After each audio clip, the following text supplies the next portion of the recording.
Assalamualaikum warahmatullahi wabarakatuh dan salam sejahtera bagi kita semuanya. Pada hari ini kita akan bersama-sama belajar tentang pencabangan.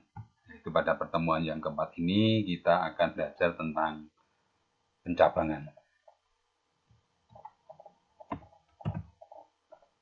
Nah, struktur pencabangan atau branching ini dalam pemrograman Python ini ada 4. Yang pertama ini adalah struktur percabangan if. Kemudian percabangan if else. Kemudian yang ketiga adalah percabangan if else if else, di mana nanti else if ini bisa lebih dari satu. Kemudian yang terakhir adalah struktur percabangan nested if, ya nested if. Kita akan pelajari satu persatu. Yang pertama adalah struktur percabangan if, struktur percabangan if ini digunakan untuk satu pilihan keputusan, satu pilihan keputusan. Jadi nanti kalau kondisinya itu betul, ini betul, maka dia akan mengerjakan perintah atau statement yang ditunjuk atau yang harus dikerjakan. Jadi statement ini akan dikerjakan kalau kondisinya betul. Tetapi kalau kondisinya salah, ini salah, maka dia tidak mengerjakan perintah-perintah yang akan dikerjakan kalau kondisinya betul tadi. Jadi dia tidak mengerjakan apapun. Statement akan dilompati di sini. Jadi statement ini kalau kondisinya salah tidak dikerjakan. Nah, jadi untuk penulisannya, untuk bentuk umumnya, sintaksnya seperti ini: if, kondisi, kemudian statement. Nah, ini contoh kaitannya dengan kondisi if, Jika nilai ujian lebih besar sama dengan 70, maka cetak selamat Anda lulus ujian. Jadi kalau kita tuliskan dalam Python itu seperti ini, Nah, nanti tolong dipelajari. Kemudian kalau nanti Anda eksekusi, Anda running, ini perintah ini, maka nanti akan menghasilkan tampilan Anda disuruh memasukkan nilai. Jadi masukkan nilai misalnya 75, maka nanti akan mengerjakan statementnya. Karena apa? 75 itu lebih besar dari 70. Sehingga kondisinya benar, sehingga muncul tulisan selamat Anda lulus ujian. Nah, yang kedua adalah struktur percabangan if else, Nah, ini akan menyeleksi kondisi jika bernilai true atau benar, maka statement 1 dijalankan. Jika kondisi bernilai salah atau false, maka statement 2 dijalankan.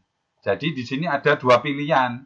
Jadi kalau kondisinya betul nanti mengerjakan statement 1, kalau salah, kalau tadi itu tidak mengerjakan apa-apa, mengerjakan statement bawahnya, ini mengerjakan statement 2. Jadi juga ditunjuk mengerjakan apa.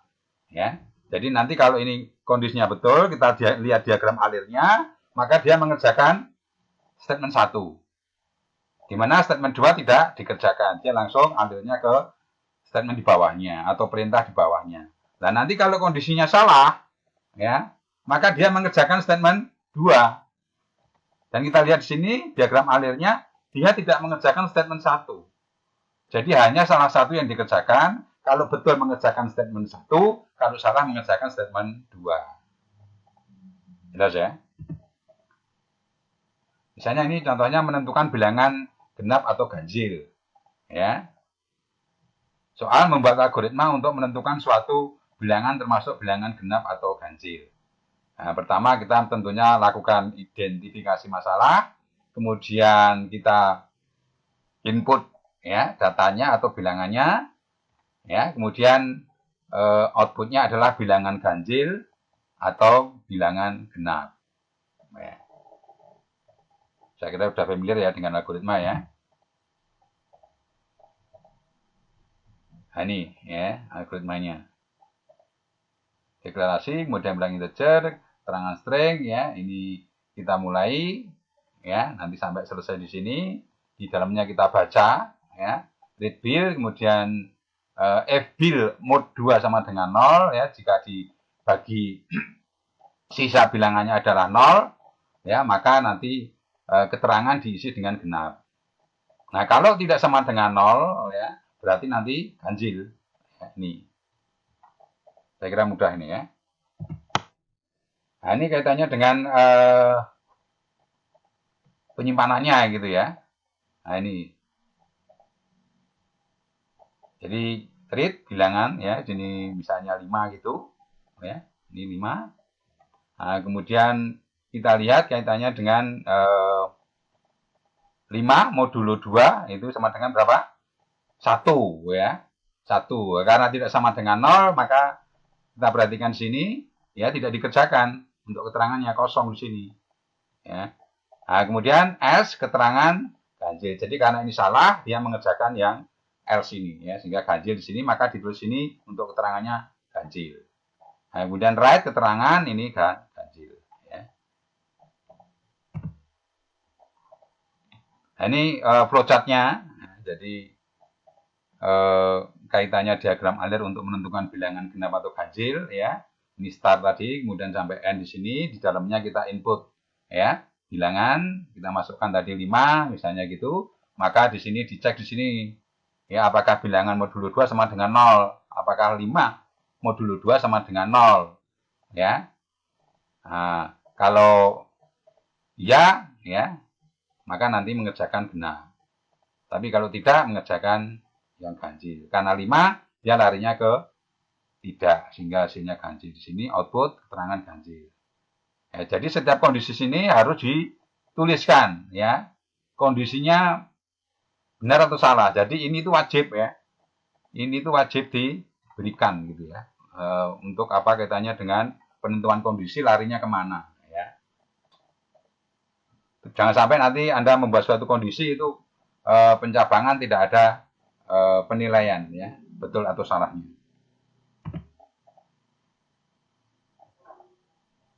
Nah, ini kaitannya dengan contohnya untuk menentukan apa bilangan ganjil dan genap ya dengan Python. Ya, ini statementnya sudah saya berikan, sudah saya coba di situ. Ya, kemudian ini hasilnya nanti harus juga diuji untuk hasil genap maupun ganjil gitu ya.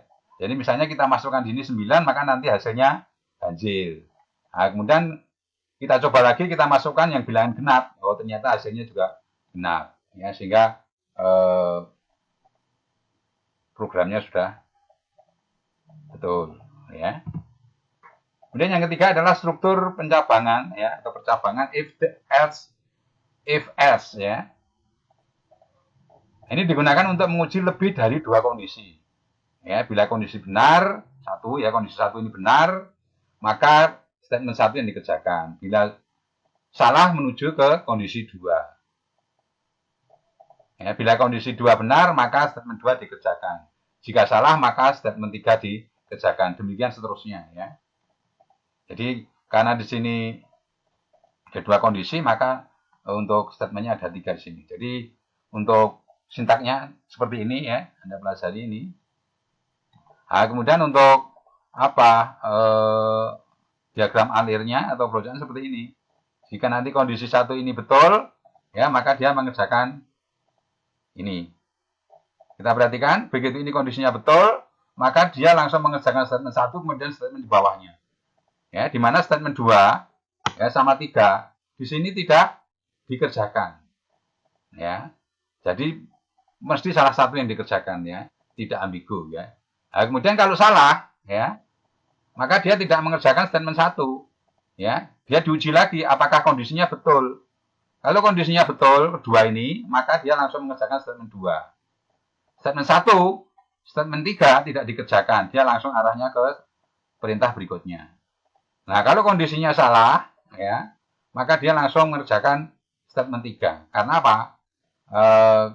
Kondisinya hanya 2. Jadi ada 3 statement di sini. Maka di antara statement 1, 2, 3 ini yang dikerjakan cuma 1. Jadi kalau program nanti bisa mengerjakan dua statement itu salah ya. Ya, jadi perintah 1, 2, 3 ini akan dikerjakan tergantung kondisi yang dites di sana ya, yang dites. Ya.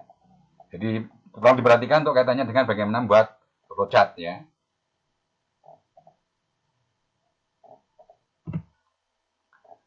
Nah, ini kaitannya dengan contoh ya, untuk kaitannya dengan program elif ya, elif else ini ya. Nah, jadi sebaiknya nanti ini diuji semua ya. Diuji semua sampai muncul A, B, C, D, E.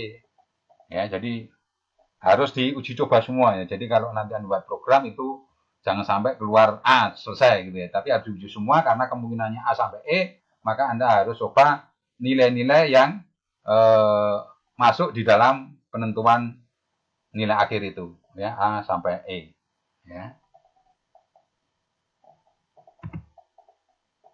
Ini tambahan materi yang terkait dengan kaitannya dengan apa percabangan ya, silahkan nanti dibuka, dibaca, ini menjadi wawasan mahasiswa semuanya ya. Kalau perlu tidak hanya ini, Anda bisa baca jurnal-jurnal yang lain atau mungkin referensi yang lain yang terkait dengan percabangan ya, perintah percabangan. Nah, ini yang keempat, yang terakhir adalah struktur percabangan nested if ya, atau if bersarang. Ya, adalah suatu kondisi if di dalam kondisi if. Nah, ini agak rumit sedikit ini ya. If di dalam if gitu ya. Nah, untuk kaitannya dengan sintaksnya, untuk umum penulisannya seperti ini ya. Nah, tolong dipelajari ya kaitannya dengan penulisannya. Ya. Nah, kemudian kalau kita jelaskan di sini kaitannya dengan diagram alirnya, ya kita perhatikan, ya kondisi 1 dites di sini, ya kalau salah dia langsung kondisi 2. Tapi kalau betul, ya di sini betul, maka dia akan tes lagi di sini untuk kondisi berikutnya. Nah, ini makanya kondisi 1 ini di dalam kondisi 1 ya. Nah, dites lagi di sini kondisi 1. Kalau betul ya, kita perhatikan karena hanya 2 kondisi di sini di dalamnya, maka dia langsung ya mengerjakan statement 1. Kita perhatikan alirnya, dia langsung mengerjakan statement di bawahnya. Jadi semua yang ada di dalam perintahnya di sini akan dilewati. Ya, jadi hanya salah satu yang dikerjakan dari statement yang ada di sana. Nah, kalau false maka tes lagi di sini kondisi 1, 2. Kalau betul dia mengerjakan statement 1, 2. Kita lihat anak panahnya, ya dia langsung ya menuju ke perintah berikutnya. Jadi yang lainnya dilompati. Nah, kalau salah karena yang terakhir ini ya di dalam if-nya ini, ya if bersarang ini karena hanya 2 maka dia mengerjakan statement 1, 3 kalau salah. Dia langsung ke bawah lagi. Kita perhatikan dia selalu menuju ke satu arah, yaitu di bawah statement 3. Ya, jadi kondisi if itu akan mengerjakan ya hanya salah satu statement. Jadi nanti kalau ambigo itu salah ya, jadi mengerjakan lebih dari satu statement. Khususnya di dalam pembuatan flowchart-nya. Ya, Anda perhatikan di sini selalu apa? Mengarah kepada ini, ya. Perintah di bawahnya. Ya, misalnya ini salah tadi ya. Ini kondisi 1, kemudian kondisi 2, tes. Ya, kalau salah, ya karena hanya apa? 2 kondisi, maka apa? Langsung ngerjakan statement 3. Ya. Nah, kemudian kalau betul, tes lagi di sini. Kondisi 21, kalau betul dia langsung ke sini. Kemudian kalau false dia tes lagi, kondisi 22, kalau betul dia langsung ke perintah berikutnya. Kalau salah juga mengerjakan statement 23 langsung perintah berikutnya. Jadi kalau nanti itu if-nya, ya kondisinya ada 2, maka statement-nya ada 3. Ya, jadi n plus 1 ya. Jadi kalau ada n kondisi, maka nanti mesti ada n plus 1 statement yang harus dikerjakan. Ya. harap nanti diperhatikan untuk kaitannya kalau nanti kaitannya membuat flowchart yang lebih kompleks ya. Anda harus melihat bahwa anak panah alirnya itu harus bisa dibaca dengan baik ya. Jangan sampai membingungkan yang membaca. Baik, ini contohnya untuk kaitannya dengan nested if ya. Ini misalnya kita punya apa kaitannya dengan merek ya, merek baju ini ya. Ya, merek baju. Ini Polo, kemudian Alisan dan Yes ini ya.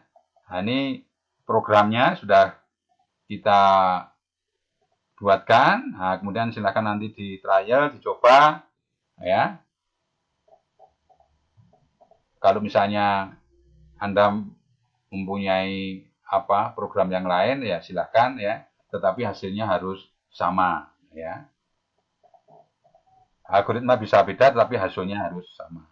Program bisa beda tetapi hasilnya harus sama ya. Cuman mana yang lebih efektif, lebih efisien gitu ya.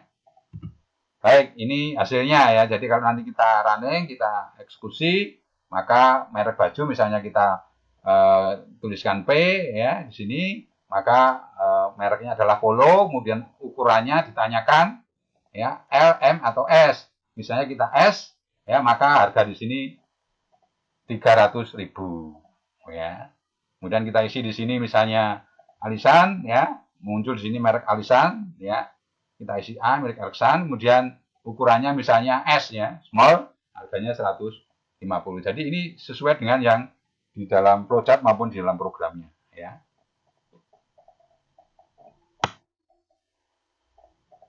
Baik, ini untuk latihan, nanti tolong di ya untuk mengolah apa penalaran kita ya silakan nanti dikerjakan latihan ini, tidak perlu dikumpulkan ya. Ini. Nah, kemudian ini latihan 2. Ini juga untuk latihan tidak perlu dikumpulkan. Ya tergantung mahasiswa mau ngerjakan atau tidak ya dipersilakan itu kepentingan mahasiswa masing-masing. Nah, kemudian ini latihan 3 harus dikerjakan ya. Nanti sudah saya masukkan di MyBase untuk tugasnya ya. Kemudian ini juga sudah saya masukkan di tugasnya, nanti dilihat di MyBase. Nah, kemudian juga latihan 5 ini ya. Nanti silakan dilihat tugasnya di MyBase ya. Oke, saya kira demikian untuk kaitannya dengan pertemuan yang keempat, kaitannya dengan branching atau percabangan. Nanti kalau ada hal yang perlu ditanyakan silahkan disaringkan dulu, baik itu materi maupun tugas maupun soal latihan ya. Yang sudah kita berikan. Demikian juga video rekaman ini nanti bisa dilihat